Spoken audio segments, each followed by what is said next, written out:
अपमान, जब ये वर्ड हम कभी भी कहीं भी सुनते हैं तो अपने आप में ही खराब लगता है और बुरा लगता है। और यहाँ पर बात आ रही है कि जब दूसरे अपमान करते हैं तो उससे तो हम उबर जाते हैं, जब हमारे अपने ही हमारा अपमान करते हैं फ्रेंड्स तब बहुत बुरा लगता है और लगता है कि कैसे उबरा जाए और उसको कैसे टैकल करा जाए। सबसे पहले पॉइंट को आपको एक वाक्य के साथ समझाना चाहूंगी और ये वाक्य पूरा का पूरा सच्चा और सही है। किस्सा है मेरी बेस्ट फ्रेंड का, जिसकी शादी बहुत जोर शोर से हुई और शादी के दूसरे दिन ही उसने मुझे कॉल किया। जैसे ही उसका कॉल मैंने देखा मैं बहुत खुश हुई कि उसने मुझे कॉल करा है, लेकिन कॉल उठाते के साथ ही उसकी रोने की आवाज सुनाई पड़ी और मैं एकदम से कांप गई कि हुआ क्या। मैंने उससे पूछा कि क्या हुआ। वो बोली पल्लवी सारी तैयारियां तो कर ली थी, खाना बनाना भी सीख लिया था, साड़ी पहननी भी सीख ली थी, सारे मैनर्स भी सीख लिए थे, सारी चीजें सीखी, बस ससुराल में कैरेक्टर सर्टिफिकेट लाना भूल गई। कैरेक्टर सर्टिफिकेट, ये क्या फालतू की बात कर रही। मैंने कहा आखिरकार बात तो बताओ हुआ क्या। उसने बोला हमारी फर्स्ट नाइट की सुबह ही मेरे कमरे का दरवाजा जोर जोर से खटखटाया जाने लगा। मेरी नंद बहुत तेज तेज शोर कर रही थी कि जल्दी दरवाजा खोलो, जल्दी दरवाजा खोलो। मुझे समझ में नहीं आया कि हो क्या रहा है। मैंने जैसे ही दरवाजा खोला उन्होंने फटाक से बोला अपनी चादर लाओ। मैंने पूछा कौन सी चादर दीदी। उन्होंने कहा कि जो तुम्हारी बेड पे चादर बिछी हुई थी मुझे उसे धोना है। मुझे उनके कहने का मतलब नहीं समझ में आया कि वो चादर धोने की डिमांड क्यों कर रही थी, ना ये बात मेरे हस्बैंड को समझ में आई। उन्होंने देखा कि जब आपस में कॉन्वर्सेशन हो रही है वो रूम छोड़कर बाहर चले गए। कि जाते ही नंद ने कहा कि अपने चादर पे वो ब्लड स्पॉट दिखाओ। उसके बाद उसने बड़ी मासूमियत से बोला कि मेरी चादर पे तो स्पॉट था ही नहीं, क्योंकि हम हस्बैंड वाइफ रात भर बात ही करते रहे क्योंकि घर पे लाइट नहीं थी। और मुझे इस चीज की सफाई अपनी नंद को देनी पड़ी कि मेरी चादर पे स्पॉट क्यों नहीं था। लेकिन तब तक जो शादी का घर था, जो पूरे रिश्तेदारों से खचाखच भरा था, सबने सुन लिया था कि मेरी चादर मांगी जा रही है। कहकर वो फिर से रोने लगी। मैंने पूछा आगे क्या हुआ। उसने कहा यार वो चादर लेकर सारे रिश्तेदारों के बीच में चली गई और उन्होंने कहा देखो ये चादर का हाल। मैंने कहा अब क्या। बोली यार मेरी अब हिम्मत नहीं पड़ रही है कि मैं अपने कमरे से बाहर निकलूं, क्योंकि मैं तो कैरेक्टरलेस साबित हो गई। उसके बाद जो वो फूट फूट कर रोई है, मेरी भी रूह कांप गई थी। और आज जब मैं आपसे एक किस्सा शेयर कर रही हूँ तो भी मेरे रोंगटे खड़े हो रहे हैं, क्योंकि हम दोनों फ्रेंड्स की परवरिश एक साथ हुई थी, एक जैसी हुई थी। दोनों की फैमिली बहुत इन्फ्लुएंशियल रही थी। बस अपने शहर के नामी गिरामी लोगों में रहे। हमारे भाई बहुत अच्छे थे, हमारी फैमिली बहुत अच्छी थी और हम लोग खुद में अपने आप में बहुत एजुकेटेड और कैरियर ओरिएंटेड रहे। और फ्रेंड्स मैं उसकी काउंसलिंग क्या करती और क्या उसको समझाती, उसने पता है मुझसे क्या कहा कि यार तुमने द्रौपदी का चीर हरण सुना था। आज मुझे सेम अपने साथ वही लग रहा है कि जैसे मेरा चीर हरण हो गया है। फर्क से वहां पर यह था कि वहां पर मेल्स ने चीर हरण किया तो पूरे खानदान की फीमेल्स ने मेरा चीर हरण कर दिया। मैं इस अपमान को भूल नहीं पा रही हूँ। मेरा मन कर रहा है कि मैं इमीडिएट ये घर छोड़कर चली जाऊं। मैंने उसको समझाने में सिर्फ इतना कहा टॉक टू योर हस्बैंड।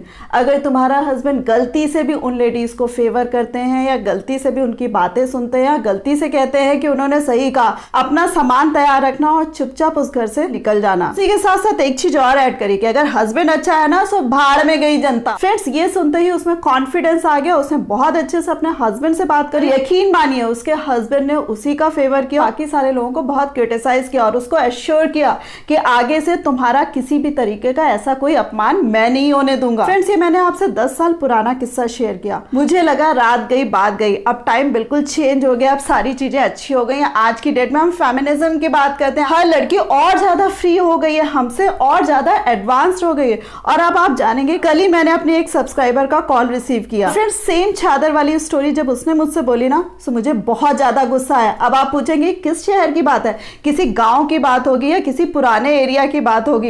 ये बात मैं आपको एक बड़े शहर की बोल रही हूँ। और माफ कीजिएगा शहर का नाम आपसे शेयर नहीं करूंगी, क्योंकि खामखा कुछ मूर्खों के कारण पूरा का पूरा शहर बदनाम हो जाएगा। कोई भी माँ बाप ऐसे शहर में अपनी लड़की ब्याहना पसंद नहीं करेगा। महाभारत के खलनायक आज भी मौजूद हैं। इस किस्से में आपको एक चीज और ऐड करना चाहूंगी कि जब मेरी फ्रेंड ने अपना पूरा किस्सा सुनाया था तो उसका अपमान करने वाली उसकी मैरिड नंद थी।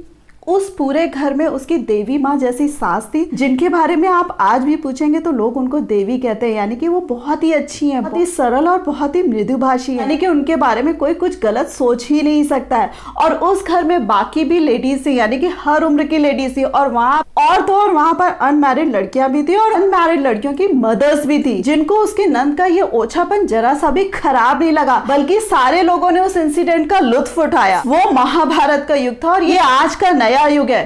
कल भी वहां गांधारी मौजूद थी जो 100 पुत्रों की जननी मानी गई थी और कहा जाता था कि उनमें दिव्य शक्ति है, यानी कि पट्टी बांधने के बाद भी उनको सब कुछ दिखता था और वो सब कुछ जान लेती थी। फ्रेंड्स, आज की डेट में भी कोई स्थिति चेंज नहीं हुई। शायद वहां गांधारी की अपनी बेटी नहीं थी, नहीं तो आग लग जाती। पर भी जितने लोग एंजॉय कर रहे थे उनकी शायद अपनी बेटी नहीं थी, तभी उनको इतना मजा आया। यहाँ पर जो मैंने आपके साथ वाकया शेयर किया, ये उन लेडीज की खराब सोच पे तमाचा नहीं है, बल्कि उनके गालों पर तमाचा है जो इस तरीके की खराब मानसिकता रखती हैं। सो फ्रेंड्स, महाभारत युग के ऐसे बहुत सारे किस्से हैं जो आज की डेट में भी हम रिलेट करते हैं, और अगर वो युग याद करते हैं तो उससे बहुत सारी चीजें हमें आज की डेट में भी सीखने को मिलती हैं। महाभारत काल के ऐसे ही किस्सों को जानने और समझने के लिए आपको एक ऑडियो बुक रिकमेंड करना चाहूंगी, महाभारत हर युग में सच होने वाले 11 सबक। मैंने इस किताब को खुद भी बहुत गहराई से और अच्छे से सुना और समझा है। जब आप भी इसको सुनेंगे काफी चीजें आपको जानने को मिलेंगी। फ्रेंड्स, ये ऑडियो बुक अवेलेबल है कुकू FM प्लेटफॉर्म पर। कुकू FM के बारे में अगर आप नहीं जानते हैं तो कुकू FM इंडिया का लीडिंग ऑडियो बुक प्लेटफॉर्म है, जहां पर 1000 आवर्स प्लस की ऑडियो लाइब्रेरी है, यानी कि ढेर सारी किताबें ऑडियो फॉर्म में अवेलेबल है।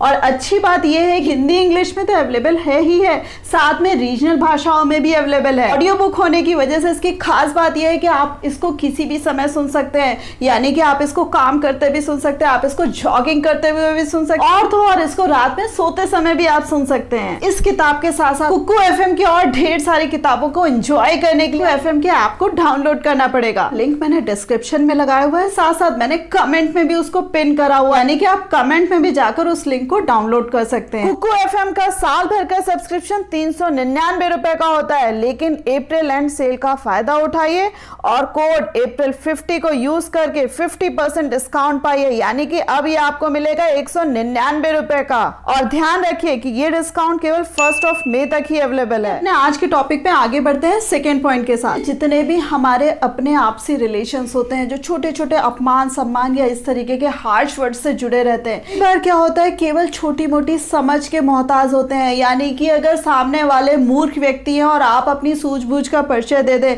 या आप अपनी समझदारी का परिचय दे दें तो आप बहुत सारी चीजों को सुलझा सकते हैं। जैसे यूजुअली क्या होता है कि सास बहू के झगड़े हो रहे हैं या घर पे झगड़े हो रहे हैं, यहाँ पर हस्बैंड वाइफ दोनों को मैं ये सजेस्ट करना चाहूंगी कि ये जो छोटे छोटे झगड़े होते हैं कई बार काम को लेकर हो रहे होते हैं, कई बार फाइनेंस को लेकर हो रहे होते हैं। सो आप अपने आप को सक्षम बनाइए और जहां पर आप जो काम नहीं कर सकते हैं, टेक द डोमेस्टिक हेल्प, वहां पर लड़ने झगड़ने की जरूरत नहीं है। कई बार ऐसा भी होता है कि आपके अपने आप को जानबूझकर ऐसे ताने सुना रहे होते हैं, जानबूझकर ऐसी जली कटी बातें सुना रहे होते हैं जिससे आप अपसेट हो। सो वहां पर भी आपको ध्यान रखना है कि आपको शांत रहना और उनसे उलझना नहीं है, क्योंकि वो आपकी लाइफ की इतिश्री भी नहीं है। उन मूर्खों को वहीं पे माफ कर देना है, क्योंकि अगर गलती से उन्हीं की तरह आपके मुंह से भी अब्यूसिव वर्ड निकल गए सो आप अपने आप को कभी माफ नहीं कर पाएंगे। लेकिन फ्रेंड्स, इसी के साथ साथ यहाँ पर एक चीज और आपको कोट कर दूं कि बड़ों के सामने तो लिहाज वाली बात होती है, बड़ों के सामने हम चीजों का ध्यान भी रखते हैं, लेकिन कई बार क्या होता है कि हमारे अपने छोटे भी उसका फायदा उठाने लगते हैं, यानी कि उनको लगता है कि जैसे बड़े हमें फॉर ग्रांटेड ले रहे हैं, द सेम वे इस घर के छोटे भी हमें फॉर ग्रांटेड ले सकते हैं। रिश्ते में एक देवरानी लगती थी जो मुझसे बहुत ज्यादा कॉम्प्लेक्स रहती थी। एक दिन वो मेरे घर आई जिनका मैंने बहुत अच्छे से स्वागत किया। मुझे लगा कि चलो कोई मुझसे मिलने आया है। उससे छूटते के साथ ही ना मेरे हाल चाल लिए ना कोई और अच्छी बात करी। उसने कहा, क्यों दीदी आप कितना कमा लेती हैं? मैंने कहा, मतलब भर का अच्छा कमा लेती हूँ। बोला कि मेरे ये कहते हैं कि उन्हीं औरतों को काम करना पड़ता है जिनके आदमी उनकी कमाई खाते हैं या उनकी सैलरी खाते हैं। फ्रेंड्स, मुझे उसका ये जो स्टेटमेंट था इतना अटपटा लगा, समझ में नहीं आया इस बेवकूफ को किस तरीके का जवाब दिया जाए। पहले लगा कि चुप रहा जाए क्योंकि इसको समझाना पॉसिबल नहीं है, बट फिर मुझे लगा कि यार बड़ों की बातों को भी झेलो क्योंकि उनका अपमान हो जाएगा और छोटों की बातों को भी झेलो। फ्रेंड्स, मैंने उसका जवाब पता कैसे दिया? उसकी खुद की रियल सिस्टर भी वर्किंग थी। मैंने कहा, बहन ये बात तुमने मेरे आगे कह दी तो कोई बात नहीं, मैंने सुन ली, गलती से भी अपनी बहन के आगे मत कहना, उसे तो धक्का लग जाएगा क्योंकि उसका हस्बैंड तो कोई काम करता ही नहीं और सारा खर्चा वही संभाल रही है ना। तुम उसको ऐसे बोलोगी तो उसको वाकई बहुत बुरा लगेगा और उसका अपमान भी होगा। तो बहन कम से कम पढ़ी लिखी नहीं तो अच्छी बातें तो किया करो ना। फ्रेंड्स, से कहते हुए बड़ा खराब लगा और मन भी नहीं कर रहा था, लेकिन मैं इस फिलॉसफी में बिलीव करती हूँ कि आप मुझे कुछ सौंप रहे हो और मैं उसको तौल के दूं भी नहीं तो मेरा नाम तो खराब हो जाएगा ना। यानी कि कंप्लेंट मैं अपने हस्बैंड से करती या अपने बड़ों बुजुर्गों से करती और उसकी बातों को जस्टिफाई करती या अपने आप में अपसेट होती रहती, होम मैनेजर्स की तरह कुड़ती रहती। No, it's not in my philosophy. तुम मुझे आधा किलो दोगे तो मैं तुम्हें 2 किलो तौल कर दूंगी। और फ्रेंड्स बिलीव मी, उसके बाद उसकी आत्मा तृप्त हो गई। फ्रेंड्स ये तो रही कभी कभी की बात है, लेकिन इसके साथ साथ कई बार ऐसे होते हैं कि जो रोज रोज के ताने या जो घर पे गेस्ट आते हैं उनकी भी आदत पड़ जाती है जो आपको फैमिली का अपना कहते हैं, और वो भी सोचते हैं कि जैसे बाकी और फैमिली मेंबर सुना रहे हैं कभी राइट बनता है हमें सुनाने का। आपको एक सजेशन देना चाहूंगी कि ऐसे सो कॉल्ड फैमिली मेंबर्स को कभी मत बख्शिएगा, यानी कि उनको भी तौल के जवाब जरूर दीजिएगा। होप आपको ये पूरा वीडियो पसंद आया होगा, बट कौन सा पॉइंट सबसे ज्यादा अच्छा लगा मुझे कमेंट करके जरूर बताइएगा। और हाँ, वीडियो को लाइक करना मत भूलिएगा, अपने फ्रेंड्स के साथ शेयर करना मत भूलिएगा, और इस प्यारी सी फैमिली का पार्ट बनने के लिए चैनल को सब्सक्राइब कर दीजिएगा। So thanks a lot for giving me this much time.